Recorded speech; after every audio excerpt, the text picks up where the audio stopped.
یہ بھی اللہ کا کتنا بڑا کرم ہے اس امت پر کہ اللہ رب العزت نے اپنے محبوب کے صدقے ہمیں آخری امت بنایا، کہ ہمارے بعد کوئی اور امت نہیں آئے گی جن کے سامنے ہماری بدعملیوں کے قصے پڑے جائیں۔ اور یہ بھی کتنا کرم ہے کہ اللہ نے آخری بنا کر اگلے نبیوں کو جو نصیحتیں دی تھی وہ قرآن کے ذریعہ اپنے محبوب کے صدقے محبوب کی امت کو عطا فرما دی۔ یہ کتنا بڑا کرم ہے۔ یعنی آپ غور کر رہے ہیں، یہ جملوں پر غور کیجئے، سمجھنے والی باتیں کہ جو نبیوں کو رب نے ہدایتیں دی تھی وہ ساری قرآن میں اللہ رب العزت نے ذکر فرما کر قرآن کے وسیلے سے، حضور کے وسیلے سے محبوب کی امت کو دی جا رہی ہے۔ مرنے کے بعد اٹھنا یہ کیسے ہوگا؟ ایسے تو ابھی جو سورہ کہف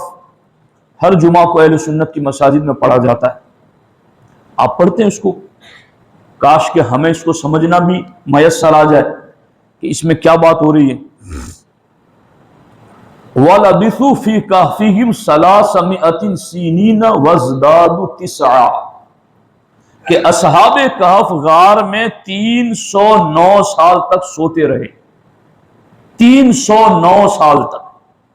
اور اللہ رب العزت نے انہیں اٹھایا اور پوچھا کم لبثتم، کتنا سوئے؟ لبثنا یومن او بعد یومن، ایک دن یا آدھا دن سوئے ہیں۔ تو اللہ رب العزت نے یہ بھی مثال ہمارے سامنے رکھ دی، ہر جمعہ کو ہم سنتے ہیں تو ریپیٹ ہونا چاہیے عقیدہ۔ اگر کچھ بندے کے دل پر گرد لگ جاتی ہے اور کچھ ذہن ادھر ادھر ہو جاتا ہے، ہر جمعہ کو سورہ کہف سن کر کے پھر وہ ریپیٹ ہو جائے، پھر ذہن میں بات تازہ ہو جائے کہ اصحاب کہف کو 309 سال بعد یوں اٹھایا کہ جب وہ اٹھے تو ان کے سر کی مانگ بھی نہیں ٹوٹی تھی، جو سر میں تیل لگایا تھا اس کا بھی اثر ختم نہیں ہوا تھا، کپڑوں پر کسی گرد کا کوئی نشان تک نہیں تھا۔ وہ جب اٹھے تو انہیں لگا کہ بس ہم تو ابھی سوئے تھے،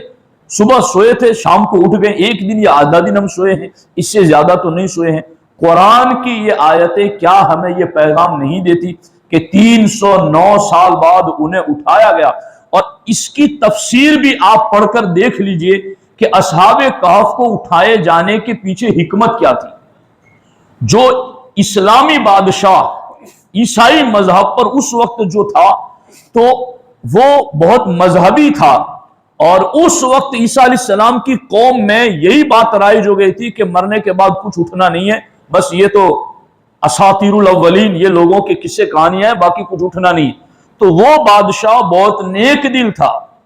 دعا کرتا یا اللہ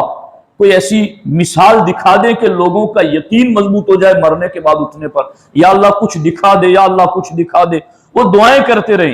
یہاں تک کہ ان کی دعا قبول ہوئی، اور 309 سال بعد اصحاب کہف کو اللہ نے ان کی خواب گاہوں سے اٹھا کر کے اس وقت کے سارے ایمان والوں کو بتا دیا، جس طرح ہم نے اصحاب کہف کو 309 سال بعد اٹھایا ویسے ہی ہم تمہیں قبروں سے اٹھائیں گے۔